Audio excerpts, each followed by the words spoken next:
त्यावेळेला शिवसेना पहिला दिवस त्या संपात होती, त्याच्यानंतर त्यांनी माघार घेतली. तर उद्या माझी नोकरी सुद्धा टिकेल की नाही, माझा पगार येईल की नाही हा विषय आहे. आणि म्हणून बीएसटीच्या कर्मचाऱ्यांना एकूणच संपवण्याचा त्यांचा डाव होता, जो रावसाहेबांनी हाणून पाडला. त्यावेळेला संजय राऊतांनी खिल्ली उडवली होती बीएसटीच्या कर्मचाऱ्यांची.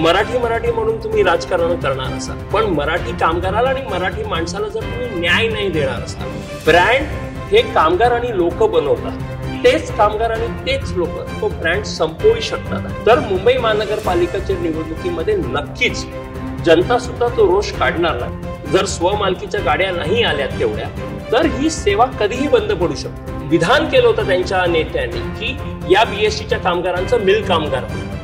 उद्धव ठाकरेंनी की फक्त मराठी माणसाची चालणारी ही बीएसटीची सेवा संपवण्याचं जर कोणी काटकारस्थान केलं असेल तर उद्धव ठाकरेंनी केलं. मित्रहो, गेल्या 20 वर्षामध्ये उद्धव बाळासाहेब ठाकरे शिवसेना या पक्षाला किंवा गटाला आपली एखादी संपूर्ण संघटना किंवा एखादी आपली उपशाखा संस्था ही पूर्णतः बरखास्त करण्याची वेळ आली नव्हती. पण ती वेळ कोणामुळे आली? तर ती वेळ आली एका ज्येष्ठ समाजवादी नेत्याच्या मुलामुळे किंवा त्याने बांधलेल्या अत्यंत उत्तम अशा संघटनेमुळे. कोण आहे हा नेता? आणि नेमकं ठाकरे ब्रँड एकत्र आल्यानंतर, म्हणजे राज आणि उद्धव ठाकरे एकत्र आल्यानंतर सुद्धा शिवसेनेचा टिकाव लागू शकला नाही. याची नेमकी कारणं काय आहेत? बेस्ट कामगार सेना शिवसेनेला आणि उद्धव ठाकरे यांना बरखास्त करावी लागली, अध्यक्षांचा राजीनामा घ्यावा लागला. हे सगळं शिवसेनेच्या वाट्याला आणण्याचा प्रयत्न अगदी 20 वर्षापूर्वी शरदराव यांनी केला होता. पण जे शरदरावांना जमलं नाही ते त्यांच्या लेखाने करून दाखवलंय. आणि त्यामुळेच आज आपण शरदरावांच्या सावलीत तयार झालेल्या एका अशा तरुण नेत्याला भेटणार आहोत की ज्याने महाराष्ट्राच्या राजकारणातल्या काही तारा अशा झंकारल्या आहेत की मिनी विधानसभेच्या आधी ठाकरे ब्रँड कमालीचा अलर्ट झालेला आहे आणि तितकाच चिंताग्रस्त सुद्धा झालेला आहे. मी आपल्याला अशा एका नेत्याला भेटवणार आहे की ज्या नेत्याने महाराष्ट्राने ही दखल घ्यावी इतकं एक महत्वाचं काम केलंय. तो नेता कोण आहे? आपण लवकरच भेटू त्या नेत्याला. शशांकजी, आपलं टाइम महाराष्ट्रामध्ये खूप खूप स्वागत. खूप मोठी विक्ट्री तुम्ही मिळवली असं ज्याचं वर्णन करता येईल. खरं तर ही एक छोटी क्रेडिट सोसायटी आहे आणि 15,000 मतदारांची क्रेडिट सोसायटी तुम्ही जिंकली. पण त्याआधी मला एका फ्लॅशबॅकमध्ये तुम्हाला घेऊन जायचंय की 5 जुलैला दोन्ही ठाकरे बंधू म्हणजे राज आणि उद्धव एकत्र आले आणि त्यानंतर सगळीकडे संपूर्ण महाराष्ट्रात अशी चर्चा सुरू झाली की ठाकरे ब्रँड जो आहे तो एकत्र आलेला आहे, आता कोणाचीच काही धडगत लागणार नाहीये. आणि त्यानंतर तुमची निवडणूक होती. बाहेर इतकं हाईप केलं होतं आम्ही पत्रकारांनी आणि टेलिव्हिजन मीडियाने, विशेषतः मराठी टेलिव्हिजन मीडियाने. त्यावेळेला नेमकं तुमच्या डोक्यात काय विचार सुरू होता? नाही, काही नाही, कारण आम्ही जास्त काही लक्ष तिकडे दिलं नाही. कारण आमचं काम जे आहे ते नेहमीच कामगार क्षेत्रामध्ये चालू असतं, लोकांसाठी सुरू असतं वेगवेगळ्या क्षेत्रांमध्ये. आणि खास करून बीएसटीमध्ये गेल्या काही महिन्यांपासून अनेक मुद्दे आहेत, मग ते कॉन्ट्रॅक्टच्या कर्मचाऱ्यांचे असतील किंवा रिटायर झालेले कर्मचारी आणि परमनंट असलेल्या कर्मचाऱ्यांचं सुद्धा. तर त्यामुळे आणि आमचं 6 ऑगस्टला आम्ही रिटायर झालेल्या कर्मचाऱ्यांना गेले, म्हणजे जे 3 वर्षापासून रिटायर झालेले आहेत आणि त्यांना अजूनही त्यांची ग्रॅज्युटी मिळालेली नाही. जवळपास त्यांच्या ग्रॅज्युटीची थकीत रक्कम ही 600 कोटीच्या वर आहे. तर तो फार चिंतेचा विषय आहे, फक्त रिटायर झालेल्या कर्मचाऱ्यांना नव्हे तर आता जे कामावर आहेत सुद्धा. कारण हे जर एवढ्या मोठ्या प्रमाणात पैसे दिले जात नसतील तर उद्या माझी नोकरी सुद्धा टिकेल की नाही, माझा पगार येईल की नाही हा विषय आहे. आणि म्हणून जूनच्या महिन्यापासूनच या एकूण विषयाला घेऊन आमच्या वेगवेगळ्या मीटिंग्स आणि आंदोलनाची तयारी सुरू होती. म्हणून या विषयाकडे काही तेवढं फार लक्ष दिलं नव्हतं. नाही, पण मला एक तुम्हाला थोडंसं आणखी आधी मागे घेऊन जायचंय की शरदराव यांनी विधानसभेची निवडणूक लढवली होती सुभाष देसाईंच्या विरोधात. आणि सुभाष देसाई हे उद्धव ठाकरेंचे सगळ्यात फेवरेट, जर कोणी त्यांचे कलिग असतील किंवा सहकारी असतील किंवा त्यांच्या बरोबर उभे राहणारे ग्रस्त असतील तर ते सुभाष देसाई आहेत, हे आपल्या सगळ्यांना माहिती आहे. आणि सुभाष देसाई आणि शरदराव यांचा राजकीय पंगा होता. शरदरावांना जे जमलं नाही की सुभाष देसाईंना हरवून उद्धव ठाकरेंना डिस्टर्ब करणं, ते त्यांच्या मुलाने करून दाखवलं. अशा पद्धतीचे हे निकाल येतील असं वाटलं होतं तुम्हाला? असं आहे की आमचं नेहमीच हे मानणं आहे की जर तुम्ही ज्या क्षेत्रामध्ये काम करता, ज्या लोकांचं तुम्ही नेतृत्व करता, जर तुम्ही त्यांच्यासाठी प्रामाणिकपणे जर काम केलं तर ती लोक, मग कामगार असतील, लोक असतील, ती लोक तुमच्या पाठीशी उभं राहतात. आणि तेच या निवडणुकीमध्ये झालं. आम्ही कामगारांसाठी जे अनेक वर्ष, म्हणजे जॉर्ज साहेबांपासून ते रावसाहेबांपर्यंत आणि आता आम्ही ज्या पद्धतीने कामगारांच्या न्याय हक्कासाठी लढत आहोत, ती कामगारांनी दिलेली पोचपावती आहे. बघा, मला ज्या दिवशी ही निवडणूक होती त्या दिवशी शिवसेनेचे काही नेते सोशल मीडियावर काही पोस्ट टाकत होते की 21 विरुद्ध 0ने धुवा उडाला किंवा 21च्या 21 जागा शिवसेनेने जिंकल्या. आणि हे सगळं सुरू का झालं तर राज आणि उद्धव ठाकरे एकत्र आले. राज आणि उद्धव ठाकरे एकत्र येऊन ही निवडणूक लढतील असं तुम्हाला 5 जुलैला वाटलं होतं? कारण 5 जुलैला पहिल्यांदा मराठीच्या मुद्द्यावर राज आणि उद्धव एकत्र आले होते. त्या दिवशी तुमच्या डोक्यात काय विचार होता? नाही, त्यावेळेला कारण की तोपर्यंत ही निवडणूक डिक्लेअर सुद्धा झालेली नव्हती.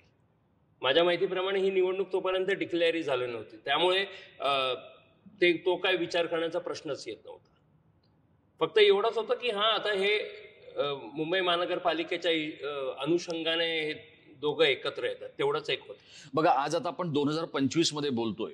2005ला नारायण राणेंना पक्षातून काढून टाकण्यात आलं होतं शिवसेनेतून. आणि नारायण राणे आणि बीएसटीचं एक वेगळं समीकरण होतं. त्याआधी विठ्ठल चव्हाण आणि बीएसटीचं एक वेगळं समीकरण होतं. खरं तर शिवसेनेला बीएसटीने खूप जनाधार दिला होता, खूप सहकार्य केलं होतं. पण शरद रावांनी ते मोडून काढलं आणि तिथे स्वतःला प्रस्थापित केलं. आज ज्या वेळेला तुम्ही त्यांना पाहताय 20 वर्षानंतर, बीएसटी, शिवसेना आणि राव या कुटुंबाचं असलेलं बेस्ट कर्मचाऱ्यांमधला कनेक्ट हा तुम्हाला कुठे दिसतोय? असं आहे की आधी मी म्हटलं, हे तुम्हाला मान्य आहे का की शिवसेनेचं आणि बीएसटीचं एक वेगळं नातं होतं? नक्कीच, कारण त्यातला बहुतांश कामगार हा मराठी कामगार आहे आणि त्या हिशोबाने, त्या अनुषंगाने तो कनेक्ट तिथेही आहे. आणि या बाजूला कारण जॉर्ज साहेब असतील, रावसाहेब असतील, ह्यांनी सातत्याने, आणि आमच्या कुटुंबाचा कनेक्ट असा आहे की माझे आजोबा, जे रावसाहेबांचे वडील, हे बीएसटी मध्ये कंडक्टर होते. आणि ते स्टार्टर म्हणून रिटायर झाले आणि गिरगावच्या एका 10x10च्या खोलीत ते राहायचे पूर्ण कुटुंब. आणि रावसाहेबांचा जन्मही तिथे झाला आणि रावसाहेब त्या वातावरणात वाढले. त्यामुळे आमचं आणि बीएसटीचं, आमचं कुटुंबाचं आणि बीएसटीचं एक वेगळं नातं आहे. आणि जे काही लढा आम्ही दिलेला आहे, आता तुम्ही 20 वर्षाची गोष्ट केलं तर 20 वर्षभरामध्ये रावसाहेबांनी अनेक गोष्टी या बीएसटीच्या कामगारांना मिळवून दिल्या. रावसाहेबांचा बीएसटीच्या युनियनमध्ये 97 पासून त्यांचं काम तिथे सुरू झालं आणि त्यांनी 2006चं एक मोठा ॲग्रीमेंट केलं. 2006 ते 2011 आणि मग 2011 ते 2016 या 2 मोठ्या ॲग्रीमेंट्स केल्या आणि बीएसटीतल्या कर्मचाऱ्यांना न्याय मिळवून दिला. 2011 ते 16चं जेव्हा ॲग्रीमेंट सुरू होतं, म्हणजे त्याची ॲग्रीमेंट करायचं होतं, रावसाहेबांनी त्यावेळेला घोषणा दिली होती की माझ्या बीएसटीच्या कर्मचाऱ्याचा पगार 25,000. आणखी तो त्याच्याही खाली होता, बरंच खाली होता. आणि त्यांचं एक म्हणणं होतं की या मुंबई शहरामध्ये जर जगायचं असेल, त्या राहणीमानामध्ये असेल आणि एवढा कष्ट करणारा माझा कर्मचारी आहे, तर त्याचा पगार किमान 25,000 हा झाला पाहिजे.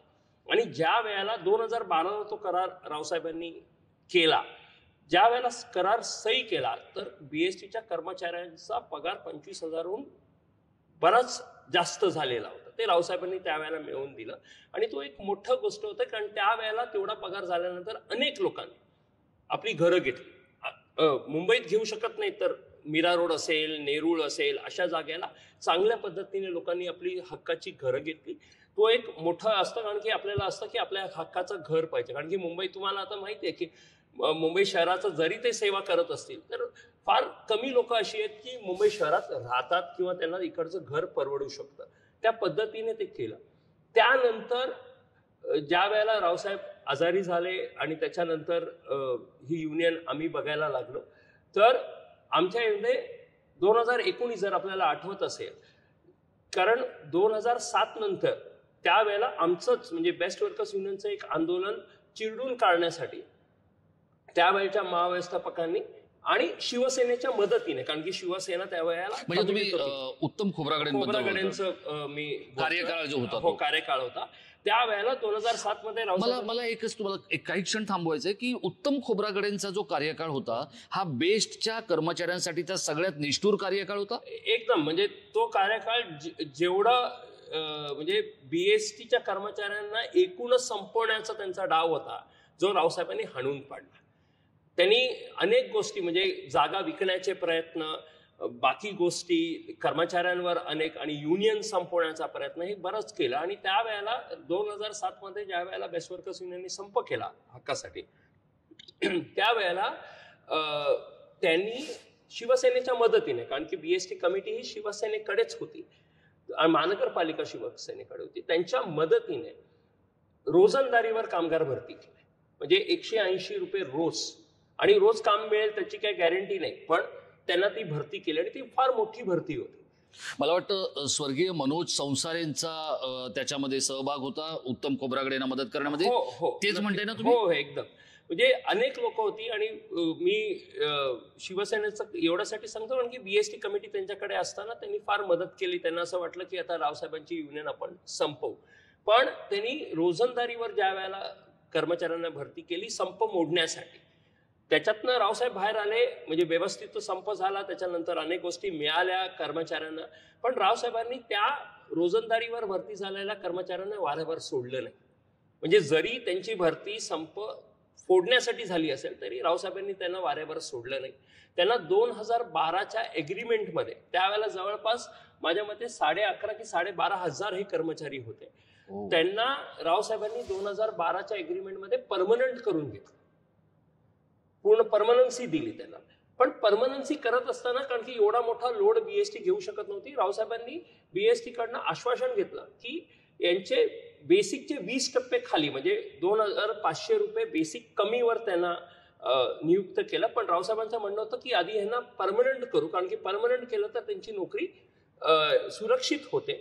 आणि मग बीएसटीने आश्वासन दिलं होतं की आम्ही 1-2 वर्षात त्यांचा जो ते जे 20% खालचे आहे ते आम्ही रेग्युलराईज करू.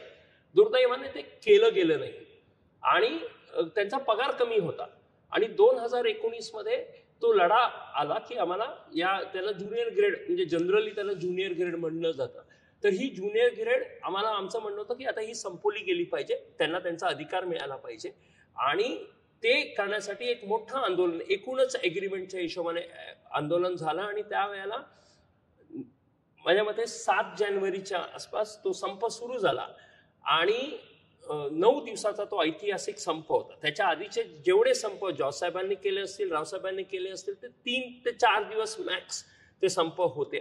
हा 9 दिवसाचा ऐतिहासिक संप झाला. आणि त्या संपामध्ये आम्ही या जे 2007 नंतर लागलेले कर्मचारी होते, ज्यांचा पगार त्यावेळेला 14,000 आला होता, त्यांचे आम्ही ते 20% त्यांना मिळवून दिले. आणि त्यावेळेला तो एक जम्प त्यांनी घेतला आणि त्यांचा 21,000च्या वर तो पगार गेला. आणि आज ते कर्मचारी 45,000हून अधिक पगार घेत आहेत.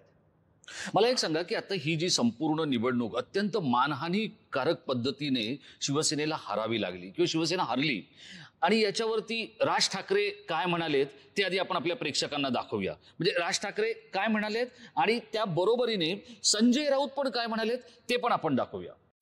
प्रश्न असा आहे, त्या निवडणूक आहेत ना, त्या स्थानिक निवडणूक आहेत, काय ते पतपेढी वगैरे काहीतरी असंच काहीतरी ना. ठीक आहे, छोट्या गोष्टी आहेत रे, काहीतरी काय कुठे काय. तुम्ही आता सांगताय म्हणून एका पतपेढीची निवडणूक आहे ती, तिथे मी आता याच्यावरती बोलत तर मला माहीत ना, मी काहीच माहिती घेतली. हां बोला. मला माहीतच नाही या विषयावर, या स्थानिक निवडणुका असतात. आता आपण पाहिलं, एक जो नेता आहे हा महाराष्ट्रातला सगळ्यात मास लीडर आहे, आणि दुसरा जो नेता आहे तो महाराष्ट्रात सर्वाधिक वेळ माध्यमांसमोर बोलतो. या दोघांनी पण या निवडणुकीबद्दल किंवा या क्रेडिट सोसायटीबद्दल काहीशी खिल्ली उडवली म्हणा, किंवा जो पराभव फार मोठा झाला नाही असंही म्हटलं. पण जी गोष्ट 20 वर्षात झाली नाही ती पहिल्यांदा उद्धव ठाकरेंना करावी लागली. बेस्ट कामगार सेना बरखास्त करावी लागली, सुहास सामंत यांचा राजीनामा घ्यावा लागला. इतकी मोठी गोष्ट शिवसेनेला करावी लागली, नेमकी शिवसेना कुठे चुकली? असं आहे, मी आता जे बोललो याच्या आधी, नाही, हा तर झाला एक तो भाग. या निवडणुकीमध्ये शिवसेना कुठे चुकली? नाही, त्याचं पार्श्वभूमी आहे, मी तुम्हाला सांगतो. जो संप झाला त्यावेळेला शिवसेना पहिला दिवस त्या संपात होती, त्याच्यानंतर त्यांनी माघार घेतली आणि हे पूर्ण एवढे मराठी कामगार असताना देखील त्यांनी ती माघार घेतली. आणि त्याच्यानंतर ज्या वेळेला बाळासाहेबांचा तो एक चित्रपट होता, त्याचं काही हे होतं, प्रीमियर वगैरे काहीतरी होतं, तिकडे पत्रकारांनी प्रश्न विचारला होता. त्यावेळेला संजय राऊतांनी खिल्ली उडवली होती बीएसटीच्या कर्मचाऱ्यांची. ते विसरले नाहीयेत बीएसटीचे कर्मचारी. एक दुसरं असं आहे की तुम्ही जर फक्त मराठी म्हणून तुम्ही राजकारण करणार असाल, पण मराठी कामगाराला आणि मराठी माणसाला जर तुम्ही न्याय नाही देणार असाल, तर मग तुम्हाला असे धडे नक्कीच मिळणार. तुम्ही फक्त मराठीचं राजकारण करून चालणार नाही, तुम्हाला खऱ्या अर्थाने मराठी माणसांसाठी काम करावं लागेल, तरच तुम्हाला त्याची पोचपावती मिळणार आहे. नाहीतर, आणि मला असं वाटतं कितीही लोकांनी सांगितलं, कारण ही निवडणूक हो, कारण एवढीशीच आहे, 15,000 लोक आहेत, पण याच्यातनं शिकण्यासारखं आहे. कारण तुम्ही याच्या आधी तुम्ही म्हणजे 2006च्या अगोदर 15 वर्ष ही सोसायटी शिवसेनेकडे होती, त्याच्यानंतर आता 9 वर्ष त्यांच्याकडे होती, आणि त्यांनी हे केलं की दोघं भाऊ एकत्रित आले आणि आता हा ब्रँड. मला असं वाटतं, मी आधी म्हणालेलो आहे की ब्रँड हे कामगार आणि लोक बनवतात, आणि जर तुम्ही त्यांच्यासाठी काम केलं नाही किंवा त्यांच्या विरोधातलं जर काम केलं, तर तेच कामगार आणि तेच लोक तो ब्रँड संपवू शकतात, आणि ते हे कामगारांनी सिद्ध केले. नाही, मला एक सांगा की ज्या वेळेला राज आणि उद्धव, बघा एकाकडे काय आहे, राज ठाकरे महाराष्ट्रातला सगळ्यात मोठा मास लीडर आहे की आज त्यांच्या सभेला जेवढी गर्दी होते दुसरे कोणत्याच सभेला होत नाही. उद्धव ठाकरे काय आहेत, तर ऑर्गनायझेशनल किंवा संघटनात्मक त्यांची पकड मजबूत आहे, हे आपल्याला मान्य केलं पाहिजे. मी माध्यमकर्मी म्हणून गेले अनेक वर्ष त्यांना पाहतोय, संघटनेची वेळोवेळी पडझड झाली, पण त्यांनी ती तशी थांबवली, टिकवली आणि चालवली ती पुढे. बाळासाहेबांनंतर त्यांनी संघटना चांगली चालवली, अर्थात त्याची शक्ल झाली हा भाग आहेच, पण या दोघांनाही अंगावर घेताना शशांकराव हा शरदरावांचा मुलगा कधी ना ॲग्रेसिव्ह झाला, ना कधी ऑरामध्ये गेला, किंवा ना कधी आपली लेवल सोडून बोलला, ना कधी त्याने त्यांच्यावर व्यक्तिगत टीका केली नाही. तर ह्यासाठीची काही प्लॅनिंग केलेलं होतं का? प्लॅनिंग नाही, हे संस्कार आहे. मुळात आमच्या रावसाहेबांनी जे काही शिकवलेलं आहे किंवा आमच्या संघटनेने शिकवलेलं आहे, आम्ही उगाच एकतर वैयक्तिक टीका करत नाही, ते आम्ही जेवढं टाळू शकतो तेवढं टाळतो. पण जी कामं तुम्ही विरोधातली केली असाल तर तुम्हाला त्याचं मिळतं. एक दुसरं, आम्हाला त्याची गरज पडत नाही, कारण जर आम्ही कामगारांचं काम करतो, जसं मी तुम्हाला सांगितलं की या निवडणुकीच्या प्रचारामध्ये आम्ही फार उशिरा उतरलो. म्हणजे आम्ही फक्त प्रचार अवघे 4 दिवस केला. जे 11 तारखेला चिन्ह वाटप झालं, 12, 13, 14, 15 हे 4च दिवस मी प्रचार केलेला आहे कामगारांमध्ये. त्याच्या आधी आमचा 6 ऑगस्टचा आमचा मोर्चा होता ग्रॅज्युटीला घेऊन, आम्ही त्याच्या तयारीत होतो. एकाही आमच्या, कारण की आम्ही म्हणालो होतो आमच्या उमेदवारांना की पतपेढी तेव्हा टिकेल ज्या वेळेला हा बीएसटीचा कर्मचारी टिकेल. तर ते एक डोळ्यासमोर ठेवून आम्ही आमच्या लढ्यामध्ये व्यस्त होतो. आणि त्याच्यानंतर पण जर लोकांसाठी जे कामगारांसाठी सातत्याने जो लढा आम्ही दिलेला आहे, त्याच्यावरती आम्हाला नक्की विश्वास होता की कामगार आमच्या बाजूने राहतील. शशांकजी, मला एक सांगा की शशांकराव हा देवेंद्र फडणवीस आणि आशिष शेलार यांनी या निवडणुकीसाठी ठाकरे ब्रँडच्या खुर्चीखाली लावलेला एक सायलेंट एक्सप्लोजिव्ह होतं असं आपण समजायचं का? सायलेंट एक्सप्लोजिव्ह होतं, ते फुटलं आणि ठिकऱ्या उडाल्या, पण ते ज्या पद्धतीत वापरलं गेलं ती खूपच कौतुकास्पद पद्धत होती. असं नाही वाटत? कारण तुम्ही फडणवीसांची मदत घेतली, पण फडणवीसांना कुठे पिक्चरमध्ये नाही आणलं. तुम्ही आशिष शेलारांकडून सगळं करून घेतलं, पण आशिष शेलारांना पण अंतरावर ठेवलं. ही जी काही रेषा तुम्ही भाजप, मुख्यमंत्री आणि तुमच्यामध्ये आणि कामगारांमध्ये बनवून ठेवली, ती तुम्हाला फायदेशीर ठरली? नाही, असं आहे की मी या निवडणुकीसाठी कोणी सांगितलं नाही की तुम्ही उभा राहा. एक की वर्षानुवर्ष ज्या या निवडणुका होतात, आमची युनियन दरवेळेला ही निवडणूक लढते, तो भाग एक. जी त्यांची मदत आहे ती या निवडणुकीपुरती कधीच राहिली नाही, ती आधीपासून केलेली मदत. आम्हाला जसं सांगतो की पक्षाचं काही नव्हतंच याच्यामध्ये, पण जी मदत देवेंद्रजींनी आणि आशिषजींनी वर्षानुवर्ष आमच्या म्हणजे ते सत्तेत असतील किंवा नसतील किंवा देवेंद्रजी मुख्यमंत्री असतील किंवा नसतील, त्यांनी नेहमीच आम्हाला मदत केली आहे आणि प्रश्नांना घेऊन मदत केली. म्हणजे मी तुम्हाला सांगतो की कोविडचा भत्ता अजून काही अंश मिळायचा बाकी आहे, पण ज्या वेळेला कोविड झालं सर्वात जास्त काम बीएससीचे लोक करत होती, कारण बस चालू होत्या, तुमचे रेल्वेज बंद होते, सर्व बंद होते. पण कोविडचा भत्ता जेव्हा डिक्लेअर झाला तेव्हा कोविडचा भत्ता बीएससीच्या कर्मचाऱ्यांना लागू झालेला नव्हता. तो फक्त सफाई कर्मचारी आणि मेडिकल स्टाफ यांनाच तो लागू होता. आम्ही कोविडचा भत्ता आम्हाला मिळाला पाहिजे आणि त्यावेळेला माननीय उद्धवजी हे मुख्यमंत्री होते, म्हणजे बीएसटी कमिटी त्यांच्याकडे होती, महानगरपालिकाही त्यांच्याकडे होती. आम्ही हे डिमांड केलं की आमच्या कर्मचाऱ्यांना तो लागू झाला पाहिजे. माननीय महापौरांनी स्टेटमेंट दिला की हा बीएसटीच्या कर्मचाऱ्यांना लागू होऊ शकत नाही, लागू होणार नाही, कारण तो फक्त सफाई कर्मचारी आणि मेडिकल स्टाफला आहे. आम्ही भर कोविडमध्ये आंदोलन पुकारलं, आमच्यावरती टीकाही झाली, पण आम्हाला आमच्या कर्मचाऱ्यांची चिंता होती म्हणून आम्ही आंदोलन पुकारलं. आणि त्यावेळेला माननीय देवेंद्रजी हे लीडर ऑफ ऑपोजिशन होते. मी त्यांना जाऊन त्याच्यात भेटलो, त्यांनी वेळ दिला आणि त्यांनी तो मुद्दा तातडीने उचलला आणि त्यांनी उचलल्यानंतर 2 ते 3 दिवसानंतर आम्हाला तो कोविडचा भत्ता लागू करण्यात आला.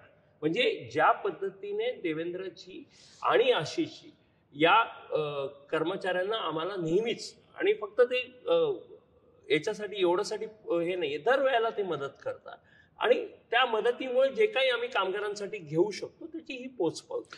मला एक सांगा, 21 जागा होत्या, या 21 जागांपैकी 5 संचालक शिवसेनेने असे निवडले होते की जे वर्षभरात निवृत्त होणार होते.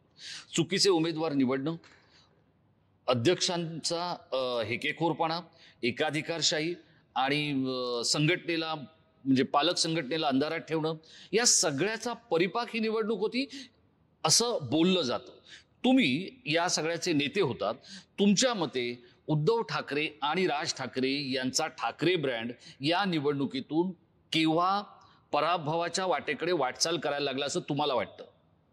मला असं वाटतं की सुरुवातीपासून, कारण लोकांमध्ये जी चीड होती ती तुम्हाला, म्हणजे तुम्ही माध्यमांचा वापर करू शकता, तुम्ही सोशल मीडियाचा वापर करू शकता पण तुम्ही ज्या वेळेला कामगारांमध्ये जाता ती कामगारांमध्ये एक चीड होती की, कारण की तुम्ही फक्त ब्रँड येऊन उपयोग नाहीये ना, तुम्ही कामगारांसाठी काय केलेलं आहे. जर तुम्ही एखादा ब्रँड आला ठीक आहे, तुम्ही दोघं आलात चांगली गोष्ट आहे, पण मग त्याचा फायदा कामगारांना काय, किंवा गेले 9 वर्षांमध्ये तुम्ही कामगारांसाठी पतपेढीच्या माध्यमातून काय केलेलं आहे. भ्रष्टाचार आहे तो आता इन्व्हेस्टिगेट आम्ही आमच्या वचननाम्यामध्ये सुद्धा आहे, कारण ज्या पद्धतीने त्यांनी भ्रष्टाचार केलेला त्याची चौकशी लावणार हे आमच्या वचननाम्यामध्ये आम्ही पहिलंच टाकून दिलं. मला एक सांगा, हे काय आहे की आता जे काही कामगार म्हणत होते की 9 कोटी कार्यालयाची जागा 36 कोटीला घेतली, ते नेमकं काय आहे आपल्या प्रेक्षकांना जरा सांगा ना, कारण कोणालाच काय नेमकं त्यातलं माहित नाहीये. असं आहे की त्यांनी 2-3 जागा घेतल्या. एक तर लोणावळ्याला रिसॉर्टची जागा घेतली, काही 6 बंगले काहीतरी घेतले. मला जास्त त्याच्यातलं नाही माहिती, कारण आम्ही जसं मी म्हणालो की आम्ही नेहमी कामगारांसाठी काम करत राहिलो, त्यांच्या विषयांना घेऊन काम करत राहिलो, तर ते काय करतात त्याच्याकडे जास्त लक्ष नव्हतं. पण आता जेव्हा बघताना आहे की 6 बंगले त्यांनी लोणावळ्याला विकत घेतले, त्याचा जो रेडी रेकनर आहे त्या रेडी रेकनरपेक्षा कित्येक तरी पटीने जास्त किंमत देऊन तो विकत घेतला गेलेला आहे. तो एक भाग, म्हणजे तिथेही भ्रष्टाचाराचं मोठा भ्रष्टाचार झालाय असं सांगितलं जातं. दुसरं एक कार्यालय घेतलं गेलं दादरचं, परत तिथे जी त्याची किंमत होती त्या किमतीपेक्षा काही पटींनी जास्त किंमत देऊन तो विकत घेतला गेलेला आहे. आणि मुळात म्हणजे अशा पद्धतीचा भ्रष्टाचार. आता मुळात हा पैसा कोणाचा आहे, तर हा पैसा कामगारांचा पैसा आहे आणि आमचं म्हणणं आहे की हा कामगारांचा पैसा कामगारांसाठीच वापरला गेला पाहिजे. आणि म्हणून आम्ही म्हणालो आहोत की त्याची चौकशी करणार, आणि जर त्याच्यात खऱ्या अर्थाने भ्रष्टाचार झाला असेल तर फक्त चौकशी करून थांबणार नाही, तर तो पैसा वसूल सुद्धा करायला पाहिजे, कारण तो शेवटी कामगारांचा पैसा, कष्टाचा पैसा आहे. पण मला एक सांगा की आता भूषण गगराणी जे IAS आहेत, ज्येष्ठ IAS अधिकारी आहेत, मुख्यमंत्र्यांचे प्रधान सचिवही होते, ते आता पालिका आयुक्त आहेत, त्यांच्या इतका अभ्यासू, त्यांच्या इतका चाणाक्ष आणि कर्तव्य कठोर अधिकारी असताना सुद्धा इतक्या मोठ्या प्रमाणात एका उपक्रमात भ्रष्टाचार होत असेल तर त्याचं नेमकं जे खापर आहे ते कोणावर फोडलं पाहिजे? विरोधी पक्ष म्हणून तुमच्यावरही येणार ते, कारण तुम्ही विरोधकाची भूमिका नाही बजावली. आयुक्त म्हणून गगराणींवर येणार किंवा बेस्टच्या जनरल मॅनेजर आणि या सगळ्यांवर येणार आणि ठाकरेंवर पण येणार. कारण कामगार हे निरागस आहेत, ते काय आपले जे काय आहे ते त्यांचं जे काम करायचं ते करतायत. नेमकं या सगळ्याला कोण जबाबदार आहे? नाही, सोसायटीची जेव्हा जेव्हा तुम्ही गोष्ट करता तेव्हा यांचा कोणाचाच कंट्रोल नाही. आणि आम्ही सुद्धा तिथे विरोधक म्हणून आमचा कोणी संचालक नाही. आणि संचालक नसल्यामुळे तुमचं तिकडे काही कारण की जे काही आहे ते संचालक आणि संचालक मंडळ आणि हे ते सत्तेचा त्यांचा वापर करून जे काही त्यांच्या जी पारदर्शकता ठेवली पाहिजे ती पारदर्शकता ठेवत नाही. आणि संचालकांच्या मीटिंगमध्ये काय घडतं आणि ते करतं त्याला कोणीही हे नाही. पण जी बीएसटी मधली त्यांची जी काही भ्रष्टाचाराची गोष्ट आहे तिथे वारंवार आम्ही समोर आणलेला आहे. त्याच्याबद्दल इन्क्वायरीजही लावायला सांगितलेलं आहे. पण दुर्दैवाने त्या पद्धतीने तिकडे पुढे गेलेलं नाही. म्हणजे आता जेवढे कॉन्ट्रॅक्ट दिले गेलेले आहेत, मुळात कॉन्ट्रॅक्ट दिले गेलेच नाही पाहिजे. आम्ही त्या कॉन्ट्रॅक्टच्या विरोधात बोललेलो आहोत. त्या कॉन्ट्रॅक्ट चुकीच्या पद्धतीने दिलेले आहेत. ते मुंबईकरांच्याही हिताचे नाहीत आणि ते कामगारांच्याही हिताचे नाहीत. त्या पद्धतीने आणि तिथे काही प्रमाणात त्याची दखल देखील घेतली गेलेली आहे. कमिटीमध्ये आम्ही दिलेले आमचे एक सदस्य होते आधी ज्या वेळेला कमिटी अस्तित्वात होती त्या वेळेला त्या कमिटीच्या मीटिंग्समध्ये त्याच्या विरोधात बोलण्याचं कामही झालेलं आहे आणि इन्क्वायरी देखील मागितली गेलेली आहे. ते सर्व आहे. पण सोसायटीमध्ये फक्त संचालक ते निर्णय घेतात आणि त्याच्यावरती कोणीच नाही. म्हणजे आयुक्त सुद्धा त्यांच्या दायऱ्यात ते येत नाही.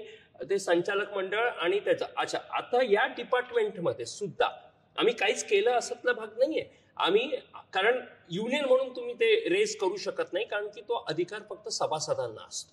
आणि आम्ही जे सभासद तिथे होते ज्यांनी आम्हाला सांगितलं असं आहे तर त्यांच्या मार्फत आम्ही त्या डिपार्टमेंटमध्ये आम्ही तक्रार नोंदवली.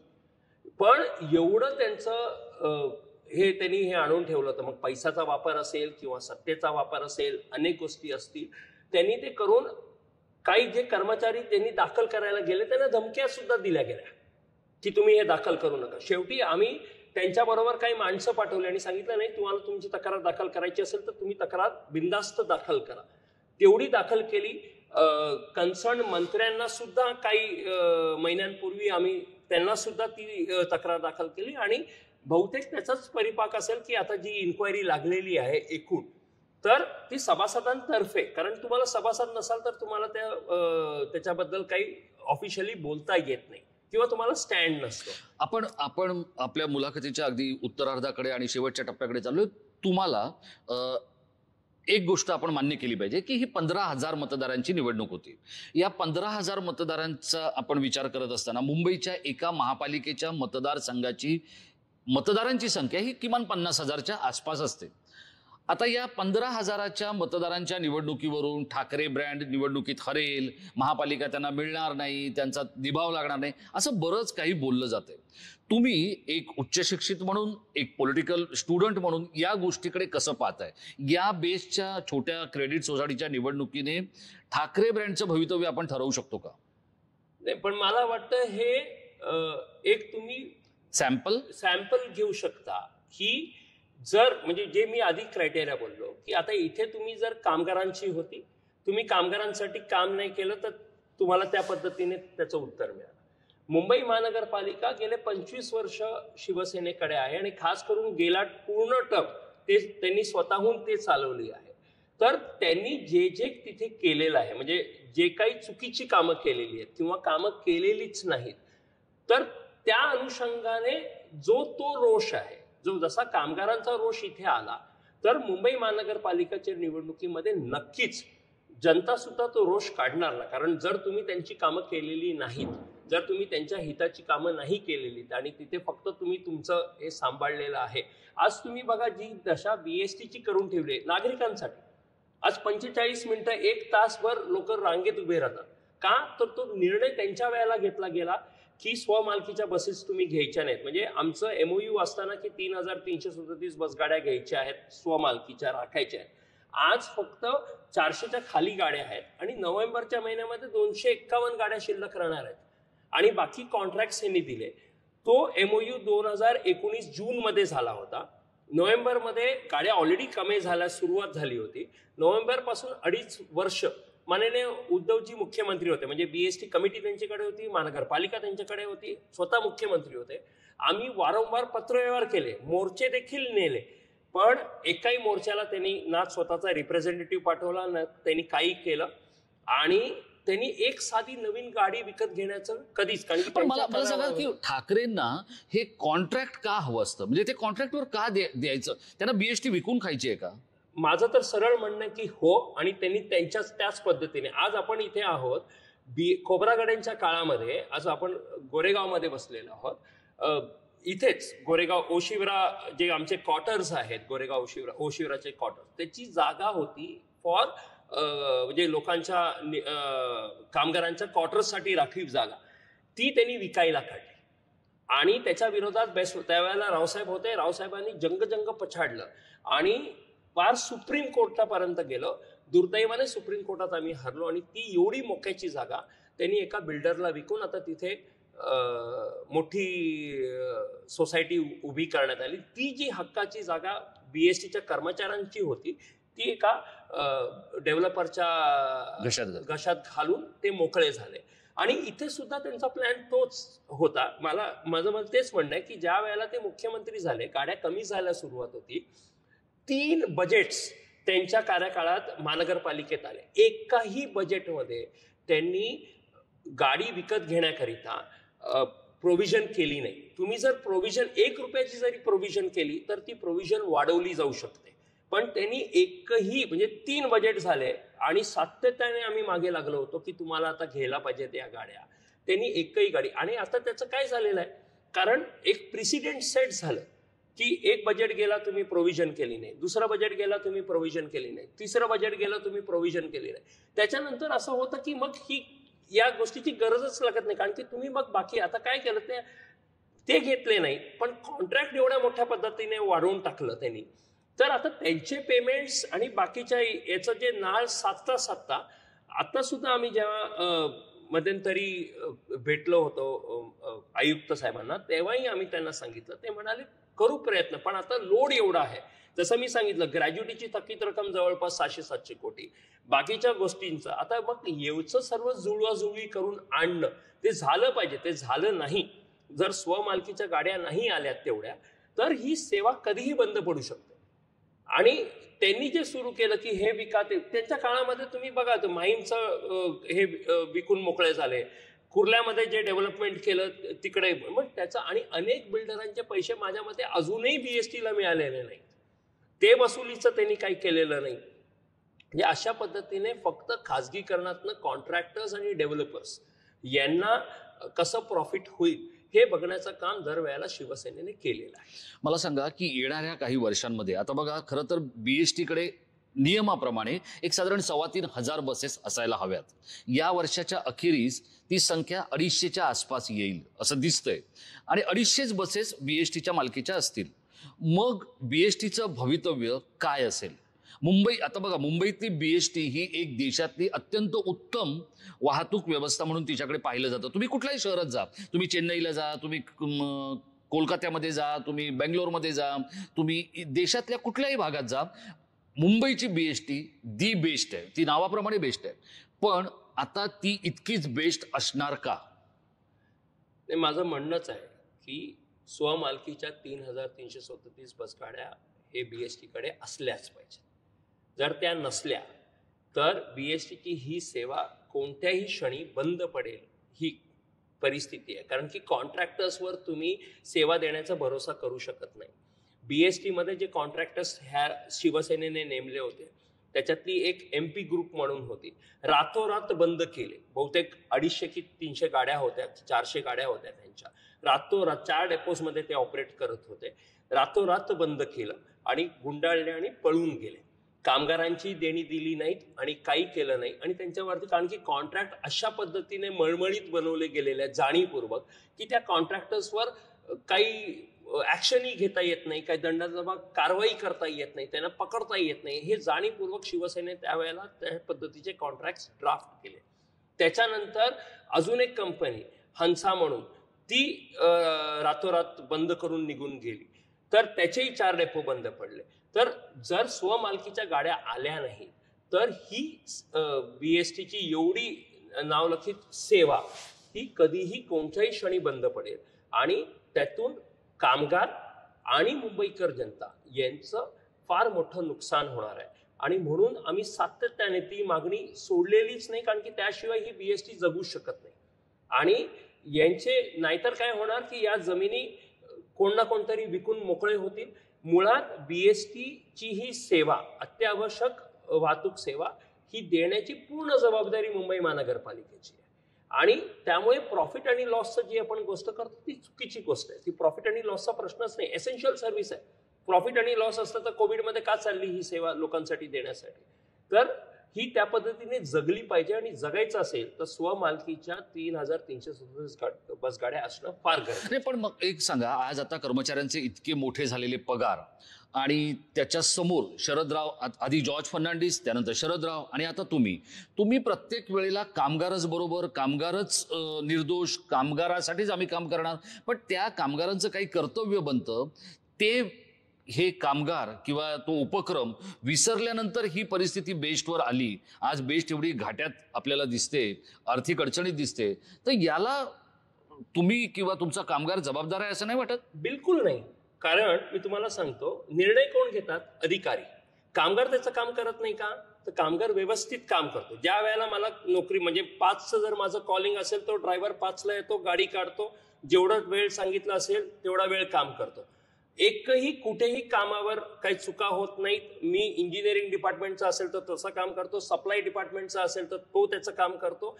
काम आम्ही डिसिजन मेकर नाही आहोत, आम्ही काम करत आहोत, आम्ही कामगार आहोत. आम्ही काम आमची एकदम व्यवस्थित करतो. मला सांगा ना की कोविडमध्ये म्हणजे घरी बसून आरामात राहू शकलो असतो. आमचे 200हून जास्त लोक मृत्यू पावले तरी, आणि घरचे बाकी मंडळी जी बाकी वारली ती वेगळी, मृत्युमुखी गेली ती वेगळी, तरी BST थांबली का? तर BST थांबली नाही. BSTचा कर्मचारी काम करत राहिला. तर आमची कमिटमेंट आहे या BST करिता आणि ती कमिटमेंट आम्ही नेहमी पाळतो. हे जे काही मुळात चाललेलं आहे ते जे निर्णय घेतात, जे निर्णय मग ते, कारण की BST कमिटी ही सर्व मला सांगा की प्रमोशन्स पॉलिसीज या 2015 पासून बंदच केलेल्या आहेत. पण BST कमिटीने जी शिवसेनेचे दरवेळेला अधिकाऱ्यांना प्रमोशन्स देत गेले. म्हणजे 15 दिवस असताना रिटायरमेंटला अधिकाऱ्यांना प्रमोशन देतात, जेणेकरून त्याचा लाखोचा फायदा रिटायरमेंटच्या वेळेला त्याला मिळावा. अशा अनेक गोष्टी, या तर फार छोट्या गोष्टी आहेत, पण तशा अनेक गोष्टी. आता खाजगीकरणाचा निर्णय कोणाचा होता? BST कमिटीने घेतला. त्याला कामगार कसा जबाबदार राहणार आहे मुळात? आणि दुसरी बाब की ही सेवा आहे. अनेक शहरं आहेत जगभरामध्ये जिथे ही वाहतूक सेवा ही मोफत दिली जाते. अनेक शहरं आहेत, मग ती ट्रॅमनी देत असतील किंवा बसेसनी देत असतील, ती मोफत दिली जाते. याचा अर्थ कामगारांना पगार मिळत नाही? याचा अर्थ ती सेवा कमी दर्जाची आहे? नाही, कारण तिथे प्रायोरिटी दिली जाते सार्वजनिक वाहतुकीवर. आपल्या इकडे ज्या वेळेला तुम्ही म्हणजे शिवसेनेच्याच काळामध्ये 2016-17च्या काळामध्ये त्यांनी प्रॉफिट आणि लॉसचा जो हिशोब मांडायला सुरुवात केला, तेव्हाच हे नक्की झालं की यांना ही BST विकून खायची. कारण प्रॉफिट आणि लॉस पूर्ण म्हणजे अख्खं EU कोट्यवधी युरोस हे सबसिडीमध्ये दिले जातात सार्वजनिक वाहतुकीला, कारण त्याची गरज, लोकांना त्याची गरज आहे म्हणून. आणि आपल्या इथे सुद्धा मला सांगा की ज्या वेळेला एक 60,000चं बजेट मुंबई महानगरपालिकेचं वर्षाचं असतं, त्याचं वाहतुकीवर तुम्ही एक सर्टन अमाऊंट, कारण की तुम्ही आता 1000 कोटी द्याल वगैरे, पण ते जर कमी असेल त्याचं किती पर्सेंटेज तुम्हाला दिलं पाहिजे हे जर डिसाईड करून जर तुम्ही दिलं तर ती सेवा व्यवस्थित चालू शकेल. दुसरी बाब, आता म्हणजे आज आपण हेल्थ सर्व्हिसेस देतो, पूर्ण हॉस्पिटल, कुठे प्रॉफिट आहे? पण प्रॉफिटचा विचार तुम्ही करू शकत नाही, कारण की तुम्ही मुंबईकर जनतेला ती सेवा द्यायची आहे रुग्णालयातनं, तर ती नाहीतर सामान्य जनता जाणार कुठे? तसंच ही सेवा ही सामान्य जनतेसाठीची सेवा आहे. इथे प्रॉफिट आणि लॉस तुम्ही बघू शकत नाही. तुम्हाला जे रेव्हेन्यू येतं मुंबई महानगरपालिकेला त्याच्यातनं तुम्हाला हे द्यायचं. तुम्ही 5 रुपये तिकीट केलं होतं, ठीक आहे ना, लोकांना त्याचा फायदा झाला, रायडरशिप वाढली, लोकांचे पैसे, शेवटी तुम्ही लोकांना सेवा देण्याचं काम करता. मला एक सांगा की या संपूर्ण शिवसेनेच्या इतिहासामध्ये विठ्ठल चव्हाण यांनी अनेक मराठी तरुणांना BHT मध्ये नोकऱ्या दिल्या. आजही ते लोक रिटायर्ड झाले, त्यापैकीचे काही. त्यानंतर नारायण राणे आले. नारायण राणेंनी तर कोकणातल्या बहुसंख्य लोकांना BHT मध्ये बोलून नोकऱ्या दिल्या. या दोन नेत्यांना शिवसैनिक किंवा त्यांचे कुटुंबीय या गोष्टीसाठी लक्षात ठेवतील. उद्धव ठाकरेंना मराठी युवकांचे किंवा शिवसैनिकांचं कुटुंब बेसशी संबंधित कशासाठी लक्षात ठेवेल? बेस संपवण्याचा घाट घालण्यासाठी. उद्धव ठाकरेंनी ही फक्त मराठी माणसाची चालणारी ही BHTची सेवा संपवण्याचं जर कोणी काटकारस्थान केलं असेल तर उद्धव ठाकरेंनी केलेलं आहे.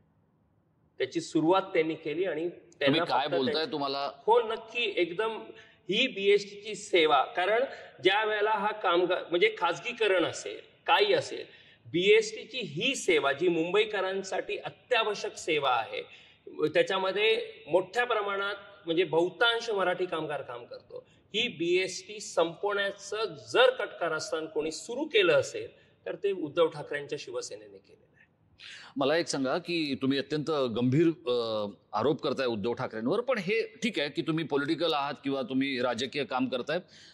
आता या विजयानंतर शशांकराव या तरुणाचं भाजपमधलं बस्तान नीट बसेल असं तुम्हाला वाटतंय का? कारण तुम्ही 1-1.5 वर्षापूर्वीच भाजपमध्ये प्रवेश केला. आत्ता या विजयामुळे तुम्हाला राजकीय व्यासपीठ किंवा राजकीय जो संपूर्ण डायस आहे तो ओपन झाला असं समजायचं? नाही, कारण मी राजकीय कधीही काही महत्वाकांक्षा ठेवल्या नाही. कारण मी 2014ला रावसाहेब असताना त्यांनी मला इकडनं निवडणूक लढायला सांगितली होती, मी इकडनं राष्ट्रवादीतनं निवडणूक लढलो होतो. पण रावसाहेब आजारी झाल्यानंतर आणि त्यांच्या मृत्यूनंतर आम्ही हे निर्णय घेतला होता की आम्ही आमच्या संघटना सांभाळणार, कारण कामगारांना न्याय देण्याची फार गरज आहे आणि त्या पद्धतीने. आणि म्हणून त्याच्यानंतर झालेल्या जेवढ्या निवडणुका असतील त्याच्यात कधीही सक्रिय भाग आम्ही घेतलेला नाही. आणि नेहमीच आमची प्रायोरिटी वेगवेगळ्या म्हणजे BHTचे कर्मचारी असतील, ऑटो रिक्षा असेल, फेरीवाले असतील किंवा गुमास्ता कामगार असतील, अनेक जे कष्टकरी वर्ग आहे एकूणच मुंबई आणि महाराष्ट्रामध्ये आम्ही त्यांच्यासाठी काम करण्यासाठीच म्हणजे त्यांना न्याय मिळवून देणं हे एकमेव ध्येय आहे. आणि मी आता जे उद्धवजींबद्दल बोललो ते मी आज बोललेलो नाही. तुम्ही जर माझं 2019चं जर हे बघितलं, कारण त्या याच्यामध्ये त्यांचं विधान होतं की या BHTच्या ज्या संपात असताना ते संपातनं माघारी केले, संप फोडण्याचा प्रयत्न केला, करू शकले नाही कारण की कामगार एकजूट राहिले त्यावेळेला. आणि त्यांनी विधान केलं होतं त्यांच्या नेत्यांनी की या BHTच्या कामगारांचं मिल कामगार होईल. म्हणजे असा जो विचार करू शकतो, जो पक्ष असा विचार करू शकतो, तो कामगारांच्या हिताचा काय विचार करणार आहे किंवा मुंबईकर जनतेला तुम्ही काय देणार आहात? एकूणच कामगार आणि मुंबईकर जनता, कारण की BHTचं नातं असं आहे. आज BHT फार अत्यावश्यक सेवा. जर उद्या तुम्ही BHTला बाजूला काढलं मुंबईला, तर मुंबईची जनता ट्रॅव्हल कसं करणार आहे, जाणार कसे? त्यांच्या पॉकेट जरी महिन्याला 400-500-1000 रुपये जर जास्त गेले मुंबईकर जनतेकडनं, तर ते त्यांच्यासाठी फार मोठी रक्कम आहे ती. त्यामुळे ही अत्यावश्यक सेवा आहे आणि ती सेवा सातत्याने चांगल्या दर्जेने सुरू राहिली पाहिजे. त्याचबरोबर हा कष्टकरी कामगार आहे, आज 12-12 तास काम करतो. म्हणजे तुम्ही आज BHTचा कामगार ज्या पद्धतीने काम करतो आणि या जेवढ्या प्रॉपर्टीज आहेत त्या काही कोणाच्या मालकीच्या नाही, ते मुंबईकर जनतेच्या आहेत. आणि त्या फक्त ही वाहतूक सेवा देण्याकरिता आहे. तर कोण जर सांगत असेल की हा लॉस इकडनं भरून काढा, तो काढा, नाही. आणि म्हणून शिवसेनेची ही नीती जी होती ती हीच होती की ही व्यवस्था संपवा. ही व्यवस्था जर एकदा संपली तर मग आम्ही ह्या सर्व भूखंड जे आहेत ते विकून मोकळे करू शकतो. माझा सेकंड लास्ट प्रश्न, आता ही जी काय एक आपण म्हणतो हिला सॅम्पल आहे, ही निवडणूक वगैरे वगैरे सगळं ठीक आहे. मुंबई हे कष्टकऱ्यांचं, कामगारांचं आणि श्रीमंतांचं शहर आहे. म्हणजे जसं जॉर्ज फर्नांडिस म्हणायचे की मुंबई दोघांची आहे, एक श्रीमंतांची मुंबई वेगळी आहे आणि एक गरिबांची मुंबई वेगळी आहे. तर ही जी गरिबांची मुंबई आहे, मी श्रीमंतांबद्दल बोलत नाही कारण ते कधीतरी तिथे असतात, एरवी ते अलिबाग, लोणावळा आणि परदेशात असतात. जी गरिबांची मुंबई आहे ती येणाऱ्या निवडणुकीमध्ये नेमकं काय करेल असं तुम्हाला या सॅम्पलवरून वाटतंय? मला एवढंच सांगायचं, मी काही भविष्यवाणी करणार नाही, पण जे मी आधी बोललो, ज्या लोकांनी मुंबईकर जनतेसाठी काम केलंय त्यांच्या बाजूने या मुंबईचा कष्टकरी कामगार उभा राहील, आणि ज्यांनी मुंबईच्या लोकांसाठी हिताचं काम केलेलं नाही त्यांना त्यांची जागा दाखवण्याचं काम सुद्धा ही मुंबईकर, कष्टकरी मुंबईकर करणार. बघा, गणेश उत्सव अगदी काही तासांवर येऊन पोचलेला आहे. बाप्पा आपल्या घरी यायची वेळ झालेली आहे आणि हा विजय ही बाप्पाने राव कुटुंबावर केलेली कृपा म्हणा किंवा आशीर्वाद म्हणा. मला तुम्हाला एका वेगळ्या प्रश्नाकडे आज लक्ष वेधायचंय, शेवटचा प्रश्न म्हणून. सुभाष देसाई यांच्या विरोधात शरद राव यांना जिंकता आलेलं नव्हतं. विधानसभेला त्यांनी 45,000च्या आसपास मतं मिळवली होती, पण सुभाष देसाईंनी त्यांचा पराभव केला होता. त्या सुभाष देसाईंच्या पक्षालाच हादरवण्याचं काम शरदरावांच्या लेखाने म्हणजे शशांकने केलंय. याचं एक मुलगा म्हणून तुम्हाला किती समाधान आहे? मला या गोष्टीपेक्षा जास्त समाधान हे आहे की ज्या कष्टकरी कामगारांसाठी रावसाहेब नेहमी झटले, नेहमी त्यांचं काम केलं, आजही तेवढ्याच प्रामाणिकतेने मी त्या सर्व कामगारांना न्याय देऊ शकतो किंवा किंवा त्यांच्यासाठी लढतो आहे, हे माझ्यासाठी फार महत्वाचं आहे आणि ते कुठेतरी मला आनंद देतं आणि मला ते सॅटिस्फॅक्शन आहे. मित्र, हे आहेत शशांक राव, शरदरावांचे चिरंजीव आणि ठाकरे ब्रँडला धडा शिकवणारा एक तरुण कामगार नेता. शशांकजी, आपण या इतक्या व्यस्त वेळेमध्ये टाइम महाराष्ट्रासाठी वेळ दिला आणि अत्यंत मनमोकळ्या गप्पा तुम्ही मारल्या. तुमच्या गप्पांमध्ये, तुम्ही दिलेल्या प्रश्नांच्या उत्तरांमध्ये एक राजकीय खोली आहे आणि एक सामाजिक गर्भितार्थ आहे असं आपण समजायला हवं. शिवसेनेनं हे 15,000 कामगारांच्या निवडणुकीचं सॅम्पल आपल्या येणाऱ्या निवडणुकीसाठी आणि भाजपनेही वापरलं तर ती सगळ्यात मोठी शशांकराव यांच्या कामाची आणि बेस्ट कामगारांची उपलब्धी असेल असं मला वाटतं. आपल्याला पुन्हा एकदा खूप खूप धन्यवाद आपल्या भविष्याच्या वाटचालीसाठी.